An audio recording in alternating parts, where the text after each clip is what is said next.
Well. Here we are, October 29th, the Georgia-Florida game. Man, it is insane that we are this far into the season, doesn't it? I didn't cover anything on Georgia and Vandy. Been real busy lately. But the Florida game, however, we're going to talk about this one. Florida, ranked 47th. Oh, they ain't ranked. Dadgummit. Georgia, the number one team in the country. The number one team favored by 23.5 points. The most ever in this game. All right, I'm gonna get down with y'all. Check out the new shirt. National Championship. The back of it says "Bring it home, bring it back home." These shirts are on Fanatics.com for like $3 and some change. They're on super clearance. I bought a couple of them. Bought some for Christmas gifts as well. But yeah, so a shirt came in yesterday. Pretty sweet deal. The Georgia-Florida game. Florida has done some things well this year. Anthony Richardson, the quarterback, he is a very athletic player. He can extend plays with his feet. He is a very athletic guy. He could probably play any skill position, halfback, running back, tight end. He could play any of those positions if he was not a quarterback. However, he's a quarterback. He throws the ball, and that is not his strong suit, not his forte, not his crumble. You know what I mean? No, that's not his thing he likes to do. Even though somehow he had almost 500 yards against Tennessee, but Tennessee's defense is poop.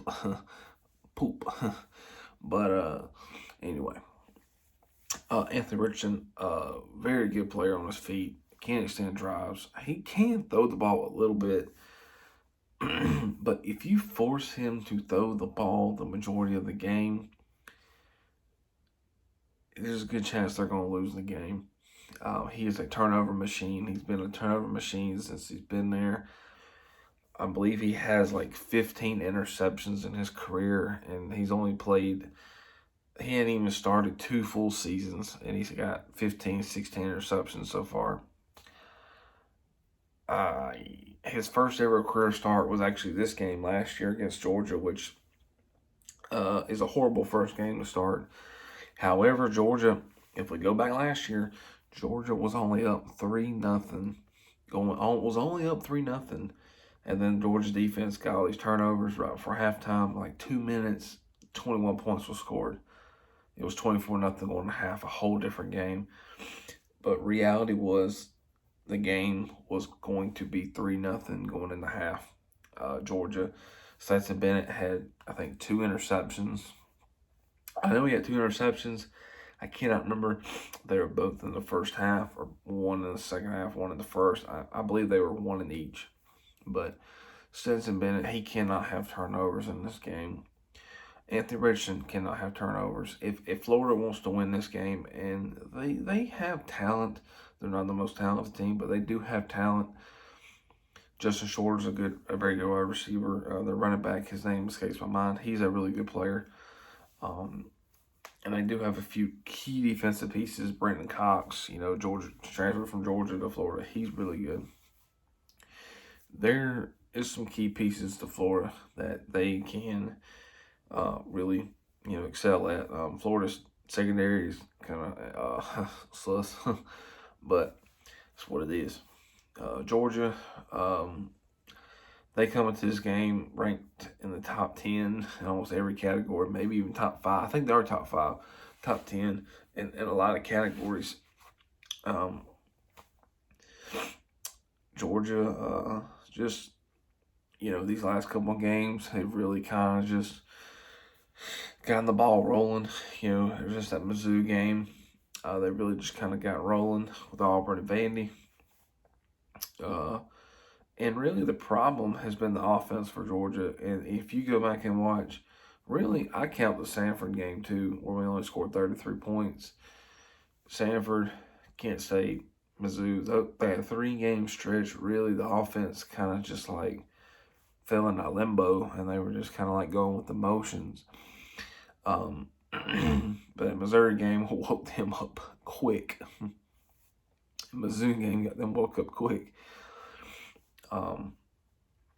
But Stetson Bennett seems that he played a phenomenal game against Vandy. Carson Beck came in and played great. Dejon Edwards and Branson Robinson are the clear 1 and 2 backs on this team. Kendall Milton, Kenny McIntosh. Listen, I love Georgia. I love all the players we get and come and play for us. The Kendall Milton and Dejon is miles ahead of what Kenny and Kendall are supposed to be at in terms of what we expect from a running back that comes to Georgia. Branson and Dejon could be a Chubb and Michelle duo next year. Could be. I know Branson can. Dejon can too. I really do believe we could see a very nice running back room next year. Next year is going to be really interesting because we're going to have Carson Beck, who I believe Carson Beck's better than Stetson Bennett. Carson Beck is a really good passer.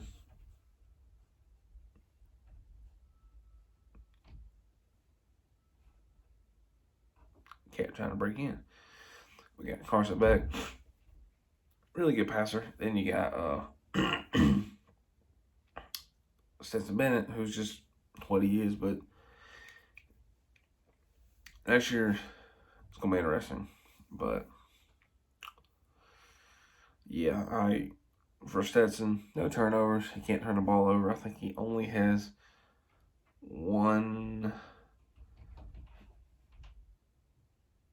He's got 2 fumbles, I think, and 1 interception.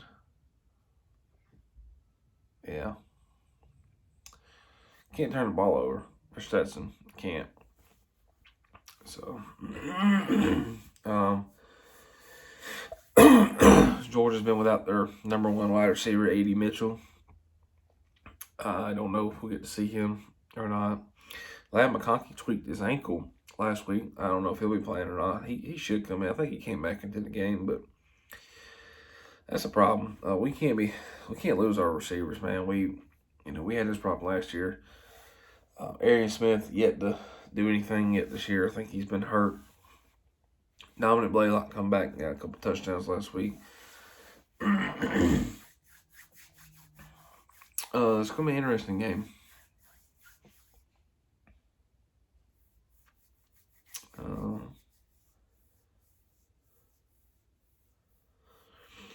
It's gonna be a good game. I believe.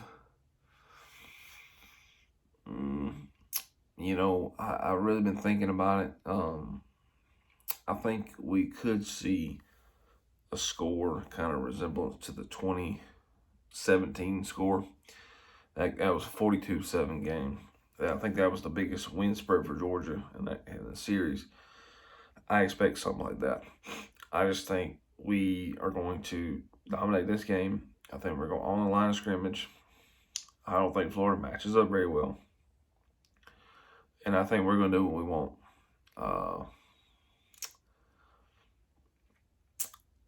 But if Anthony Richardson can have time, if he can get the time to make plays with his feet, if he can extend drives on the ground, if they can capitalize on any turnovers Georgia might have with touchdowns, Florida could have a shot. You have to utilize turnovers when you get them. Mizzou kicked 5 field goals. Imagine those 5 field goals. Imagine 3 of them were touchdowns. Georgia would have never caught back up in the game. Imagine, and so instead of it being 15 points, imagine it being What, 21 and 6, so 27 points instead of 15 or whatever, just 15? Yeah. So just imagine if they were kicking, scoring touchdowns instead. I mean, just Mizzou, they thankfully our defense is not the problem, and I think that's kind of what people are trying to. They say, oh, well, Georgia gave up 22 points to Kent State and Missouri. Listen, man. Georgia's defense has took a drop off in one category, and that's sacks. Other than that, I couldn't tell you if Jordan Davis was playing or if Zion Lowe was playing. I couldn't tell you. Looks the same. The secondary is a very good group. Lassiter, number 3, he's a liability. I just hate to say the dude is, I think he's a true freshman or a sophomore, or a redshirt freshman or a sophomore. I don't know, but the dude's a liability. I mean, this dude is getting cooked. And that's where I think they're going to target him. If he's out there on the field, they're going to target Lassiter.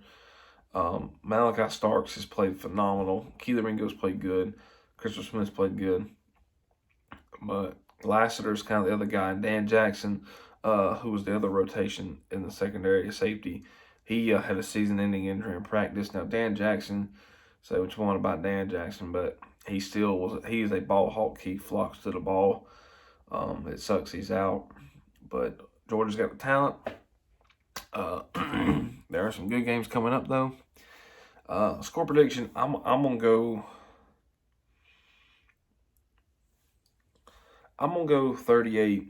I'm going to go 38-13. That's my score prediction. So, hopefully the Dogs come out with a dub. Hopefully the Dogs come out 8-0. And we get ready to head to Athens next Saturday when we play the Tennessee Volunteers. Because we are coming to Athens and we're going to absolutely rock the Volunteers. We're going to send them back to Rocky Top singing, Rocky Top, won't you come to Rocky Top? All right, guys, peace out. What's going on? Peace.